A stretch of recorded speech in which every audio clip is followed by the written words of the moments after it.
perkenalkan, saya akan menjelaskan latar belakang dan tujuan dan manfaat. Pada kesempatan ini saya akan menjelaskan smart ventilasi berbasis Internet of Things atau biasa disebut IoT. Sebuah sistem ventilasi otomatis yang dirancang untuk meningkatkan kualitas produksi, meningkatkan kualitas udara pada ruang produksi, khususnya untuk UMKM atau pabrik kecil. Pertama kita lihat masalah utama, yaitu kualitas udara rendah di ruang produksi. Terutama pada perusahaan atau UMKM yang berproduksi pada bahan kimia, seperti UMKM akhirnya, yang dimana udaranya itu pasti akan terkontaminasi oleh bahan-bahan kimia. Lalu kita lihat masalah kedua, yaitu bau bahan kimia menyebabkan hingga ke ruang istirahat pekerja, yang dimana termasuk ruang istirahat pekerja ini tentu mengganggu kenyamanan dan bisa berdampak membahayakan pada kesehatan. Lalu kebutuhan akan alat yang bisa membuang dan mengurangi udara kotor tersebut. Nah, maka dari itu masalah ini menjadi penting ditangani karena udara kotor tidak hanya bisa menghambat pada kualitas produksi, tapi juga bisa membahayakan bagi kesehatan. Nah, di sini tujuan dan manfaat dari permasalahan tersebut. Kami ingin membuat mengembangkan sebuah sistem ventilasi otomatis berbasis IoT untuk meningkatkan kualitas udara di ruang UMKM tersebut. Sistem ini dirancang seperti ventilasi otomatis yang dapat hidup jika terkena sensor udara kotor, sehingga mesin ventilasi tersebut bisa hidup secara otomatis. Lalu membangun prototipe smart ventilasi. Prototipe yang dibuat mampu mendeteksi udara kotor secara real time, bisa kandungan gas berbahaya, bahan kimia, asap, suhu, atau kelembapan. Lalu yang ketiga, mendukung penerapan teknologi IoT di sektor industri kecil dan menengah.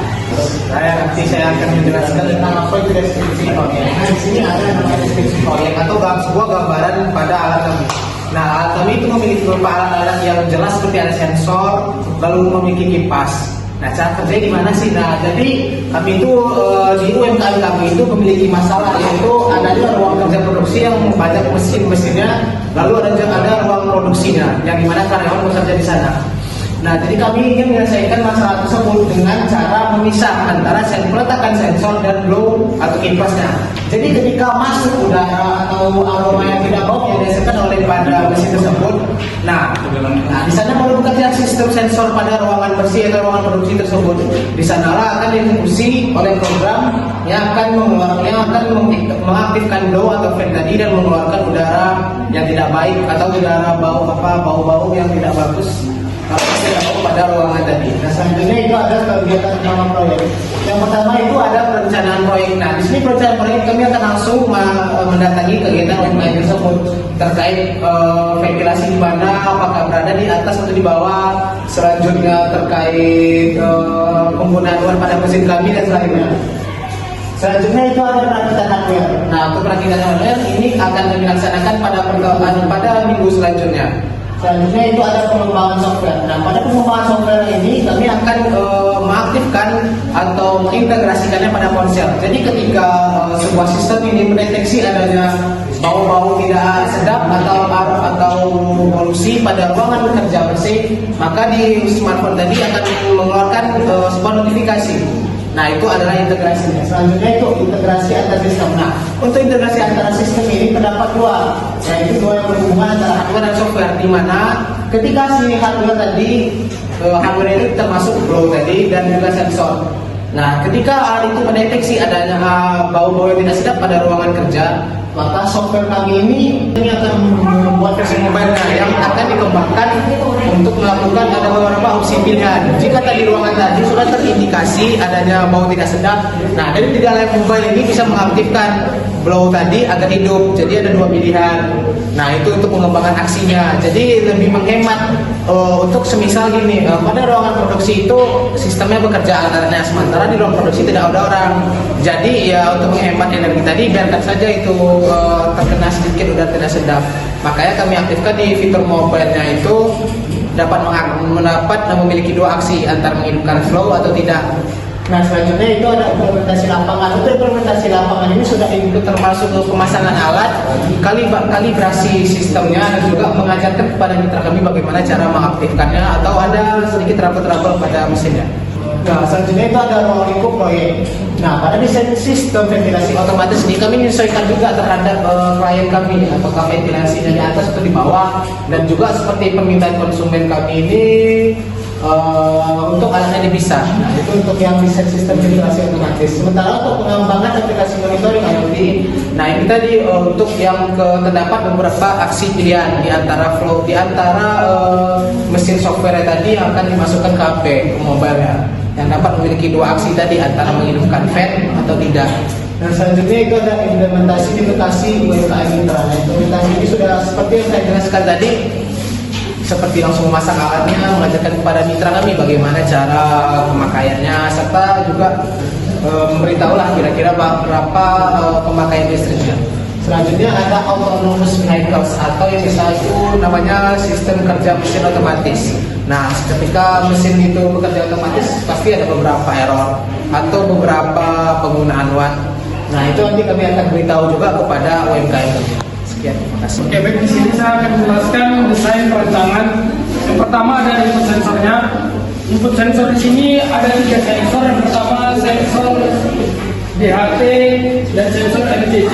Ini adalah sensor untuk kelembapan udara dan sensor untuk pendeteksi adanya emergency atau gas-gas berbahaya lainnya kayak karbon dioksida, N2O dan sebagainya. Terus sensor ini, inputan ini akan diproses melalui microcontroller. Untuk microcontroller yang di sini kami menggunakan SP32. Terus dari SP32 ini akan menghasilkan sebuah output atau aktuator. Itu ada 3. Yang pertama ada LED, terus ada buzzer juga sebagai peringatan bunyinya jika terdeteksi adanya gas beracun atau gas berbahaya. Terus ada relay. Relay di sini kami menggunakan 1 relay saja. Dengan modulnya itu ada modul relaynya AC. Nah di relay ini fungsinya adalah untuk mengatur tegangan pada listrik, yaitu pada adaptor nanti. Nah selanjutnya untuk menyambungkannya, di sini kan karena kami menggunakan SP32, dia sudah ada modul Bluetooth. Untuk modul Bluetoothnya di sini kami akan sambungkan ke handphone, yaitu melalui software yang bernama Blink atau Blink. Oke, kita lanjut kewajiban dan tanggung jawab. Kewajiban dan tanggung jawab ini wajib dalam sebuah proyek besar. Itu ada 2, yang pertama pihak pertama dan pihak kedua. Pihak pertama ini adalah kami, pihak kedua itu adalah UMKM. Yang pihak pertama di sini kami ada 3 pokoknya. Yang pertama itu ada mendesain, merakit dan memprogram perangkat smart ventilation, baik dari perancangannya, merakit, terus kebutuhan-kebutuhan serta berbagai alat-alat lainnya. Dan yang keduanya adalah menjaga kerahasiaan data informasi teknis yang diproses selama kerjasama. Yang ketiga ini menjamin alat berfungsi sesuai rancangan selama masa uji coba berlangsung. Untuk pihak kedua sendiri adalah pihak UMKM-nya. Pihak UMKM di sini ada 3. Yang pertama memberikan izin dan akses yang diperlukan untuk proses implementasi. Selanjutnya memberikan umpan balik terhadap kinerja alat dan kenyamanan pengguna. Setelah itu ada menjaga serta tidak memodifikasi alat tanpa izin dari tim Smart Ventilation. Timeline pelaksanaan.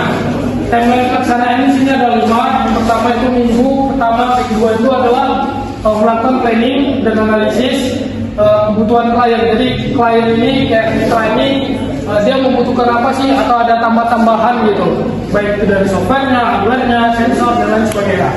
Nah yang kedua ini ada minggu 3-4 itu adalah melakukan pengadaan, perakitan serta pembelian komponen dan lain sebagainya. Oke, minggu yang kelima adalah pengembangan dan integrasi software, integrasi sensor sampai aktuator atau output dan aplikasi monitoring. Setelah itu ada minggu ke-6 sampai ke-7. Ini adalah melakukan implementasi lapangan, yaitu langsung diterapkan di lokasi mitra, terus instalasi sistem dan uji fungsi alat. Yang ke minggu ke-8 ini ada evaluasi dan dokumentasi. Evaluasi dan dokumentasi di sini kami menggunakan Excel untuk dokumentasinya secara real time. Setelah itu pelatihan pengguna serta serah terima alat. Baiklah, berikutnya biaya dan sumber daya. Untuk estimasi biaya total proyek kami yaitu sebesar Rp468.900. Alokasi anggarannya yang pertama itu Arduino Nano sebagai microcontroller, kemudian sensor MQ135 dan sensor MQ2 sebagai pendeteksi kualitas udara, kemudian sensor DHT22 sebagai pendeteksi kelembapan udara, dan kemudian ada kipas exhaust pendingin WRF 860, kemudian buzzer sebagai alarmnya, kemudian modul Bluetooth AC05 dan relay sebagai pendeteksi ketegangan arus listrik. Nah, untuk indikator keberhasilan terdapat 3 kriteria untuk mengevaluasi keberhasilan. Yang pertama itu kualitas udara meningkat. Terjadi peningkatan kualitas udara sebagai minimal 30% dalam sistem yang diterapkan selama 2 bulan. Respon yang kedua itu respon otomatis sistem berfungsi baik. Kipas exhaust aktif secara otomatis saat ambang kondisi terdeteksi lebih dari 95% dari pembuktian. Yang ketiga itu akurasi sensor stabil. Tingkat akurasi pembacaan sensor gas dan suhu mencapai lebih dari 90% dibanding alat ukur pembanding. Nah, selanjutnya tugas dan tanggung jawab pada tim-tim kita. Di sini ada project manager bertanggung jawab atas keseluruhan manajemen project. Terus ada tim pengembang yang merakit dan menguji sensor MQ135, MQ2 dan DHT22. Baru tim IT. Tim IT yaitu yang memprogram sistem otomatisasi pada Arduino Uno atau ESP32. Baru ada tim pelatihan yang melakukan pemasangan di UMKM mitra dan melatih pengguna atau melatih mitra kita. Nah, kesimpulan pada proyek yang kami kerjakan dan dengan mitra UMKM Creative Power yaitu proyek smart ventilation berbasis IoT merupakan solusi inovatif yang dirancang untuk meningkatkan kualitas udara di lingkungan kerja UMKM pembuatan akrilik atau Creative Power. Sistem ini bekerja secara otomatis dengan deteksi polusi udara, gas, dan bau kimia menggunakan sensor. Kemudian sensor akan mengirimkan sinyal kepada ESP32 atau buzzer agar mengaktifkan kipas ventilasi secara otomatis ketika kadar udara atau polusi melebihi ambang batas. Kemudian smart ventilasi menjadi langkah nyata dalam menerapkan teknologi IoT yang efisien, terjangkau dan bermanfaat bagi sektor industri kecil seperti mitra UMKM kami. Nah, itu saja semua dari saya. Sekian, terima kasih. Baiklah, ini dari hasil presentasi kami. Apabila ada kesalahan atau kekurangan dalam mempresentasikan, kami akhiri. Wassalamualaikum warahmatullahi wabarakatuh.